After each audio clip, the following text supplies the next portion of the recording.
Imagine करो अगर तुम्हारे पास एक ऐसी सीक्रेट पावर हो जिससे तुम किसी भी इंसान का माइंड पढ़ सको, उनके इमोशंस, उनकी सोच, उनका डिसीजन, सब कुछ अपने कंट्रोल में ले सको। बॉस हो या दोस्त, स्ट्रेंजर हो या क्रश, सबको अपने इशारों पर नचा सको। ये कोई मैजिक नहीं है, यह है साइकोलॉजी, प्योर साइकोलॉजी, जिसे दुनिया के मैनिपुलेटर, लीडर्स और इन्फ्लुएंसर्स इस्तेमाल करते हैं लोगों को कंट्रोल करने के लिए बिना उन्हें पता चले। और आज इस वीडियो में तुम सीखने वाले हो साइकोलॉजी के उन डार्क टूल्स को जो तुम्हें एक ऑर्डिनरी इंसान से एक मास्टर इन्फ्लुएंसर बना देंगे। पर एक वार्निंग है, ये सिर्फ एजुकेशनल पर्पस के लिए है। इसका गलत इस्तेमाल मत करना, क्योंकि इस वीडियो को पूरा देखने के बाद तुम दुनिया को वैसे नहीं देखोगे जैसे अभी देखते हो। Trick number 5, the revenge trap. इंसान वही चाहता है जिसे करने से उसे मना किया जाए। ये एक सिंपल ट्रुथ है और इसी ट्रुथ का इस्तेमाल करके तुम किसी को भी अपने इशारे पर चला सकते हो बिना फोर्स किए। तुम भी कर सकते हो अगर तुम रिवर्स ट्रैप को समझ गए। लेकिन ये काम करता कैसे है? सोचो, अगर किसी से कहा जाए पीछे मुड़कर मत देखना, तो उसका मन सबसे पहले वही करेगा, पीछे देखने का। ऐसे ही अगर आपको कहा जाए कि इस वीडियो को मत देखना, तो आपका मन एक बार जरूर करेगा उस वीडियो को देखने का और आप क्लिक कर दोगे। यही होता है रिवर्स ट्रैप, ऐसा माइंड गेम जिसमें तुम कुछ कहते नहीं हो डायरेक्टली, लेकिन सामने वाला वही करता है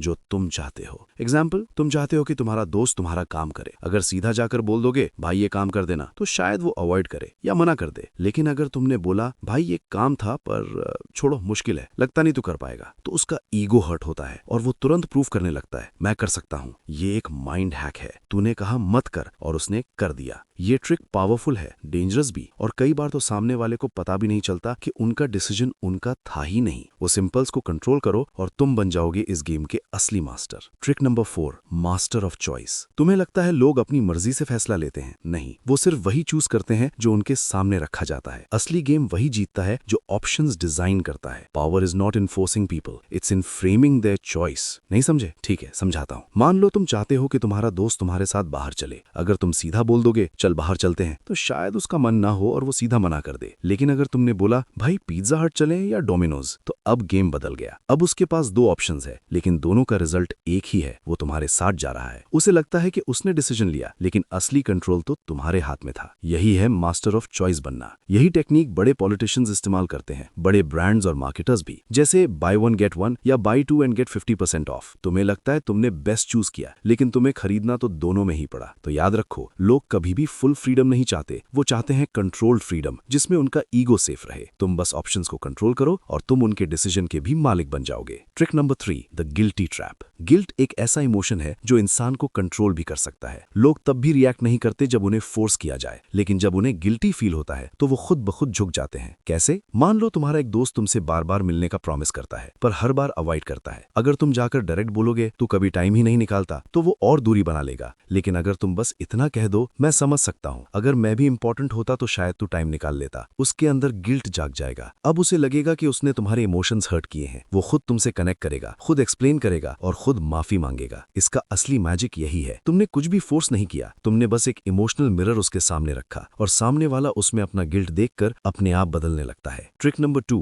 द इमोशनल हाईजैक। इंसान ज्यादातर डिसीजन लॉजिक से नहीं, इमोशन से लेता है, और जिसने किसी के इमोशंस पर कब्जा कर लिया उसने उसके दिमाग का रिमोट कंट्रोल ले लिया। यही होता है द इमोशनल हाईजैक, एक ऐसा साइकोलॉजिकल मोमेंट जब कोई शॉक, गिल्ट, प्यार या डर के असर में होता है, तो वो डिसीजन उस मोमेंट की फीलिंग के बेस पर लेता है, ना कि रियलिटी के बेस पर। पॉलिटिशियंस जब स्पीच देते हैं तो वो फैक्ट्स नहीं बताते, वो फीलिंग्स जगाते हैं, डर, गुस्सा या गर्व, और जब तुम उनके इमोशन से जुड़ जाते हो तो तुम्हारा वोट उनके फेवर में चला जाता है। इसे कहते हैं इमोशनल हाईजैक करना। एक सेकंड के इमोशन में इंसान वो फैसला ले लेता है जिसका रिग्रेट उसे बाद में होता है, लेकिन तब तक गेम खत्म हो चुका होता है। तो अगर तुम्हें किसी का दिमाग कंट्रोल करना है, पहले उसका इमोशन कंट्रोल करो। लोग ये याद नहीं रखते कि किसने उन्हें क्या लॉजिक दिया, वो ये याद रखते हैं कि किसने उन्हें कैसा फील करवाया। Trick number 1, the power of silence. Psychology कहता है silence is your real power. लेकिन कैसे? सोचो, शायद तुम्हारे साथ भी कभी ऐसा हुआ हो, तुमसे कोई गलती हो गई, टेंशन हाई है, जब मम्मी के सामने जाते हो वो जोर जोर से डांटती हैं, चिल्लाती हैं, लेकिन जब पापा के सामने जाते हो वो कुछ नहीं बोलते, सिर्फ एक नजर, और पूरी बॉडी फ्रीज हो जाती है। वो साइलेंस मम्मी की डांट से भी ज्यादा डेंजरस होता है, क्योंकि जब कोई कुछ नहीं बोलता तो तुम्हारा दिमाग खुद ही 1000 चीजें सोचने लगता है। लोग सोचते हैं जो ज्यादा बोलता है वही स्ट्रांग है, लेकिन सच ये है असली पावर उसके पास होती है जो सुनता है और ऑब्जर्व करता है। जब तुम चुप रहते हो, सामने वाले को डिस्कम्फर्ट, डर और गिल्ट महसूस होने लगता है और उसी साइलेंस में तुम्हारा कंट्रोल बढ़ने लगता है। इसका अप्लाई कैसे करना है? मान लो तुम अपने दोस्त से कोई सच निकलवाना चाहते हो। मत बोलो सच बता, बस इतना कहो मुझे सब पता है और चुप हो जाओ। जितनी देर तुम साइलेंट रहोगे उसका गिल्ट और एंजाइटी बढ़ता जाएगा और वो खुद सच बोल देगा। या मान लो किसी से तुम्हारी बहस हो गई, मत चिल्लाओ, बस आंखों में आंखें डालकर देखो और हल्का सा मुस्कुराओ। उसके पॉइंट्स उसी के दिमाग में वीक लगने लगेंगे, वो अपने ही वर्ड्स पर डाउट करने लगेगा। साइलेंस तुम्हारी प्रेजेंस को पावर देता है। जब सब बोल रहे हो तब चुप रहो, जब किसी को अपनी ओपिनियंस दिखानी हो तो कम बोलो। इन सब ट्रिक्स का सही इस्तेमाल करके तुम किसी के माइंड को डीपली इन्फ्लुएंस कर सकते हो। और अगर इस वीडियो ने तुम्हें थोड़ा भी हेल्प किया हो, नॉलेज दिया हो या लाइफ में आगे बढ़ने में मदद की हो तो चैनल को जरूर सब्सक्राइब करना ताकि हम ऐसी और वीडियोस लाते रहें। और हाँ, अब टाइम है एक्शन का।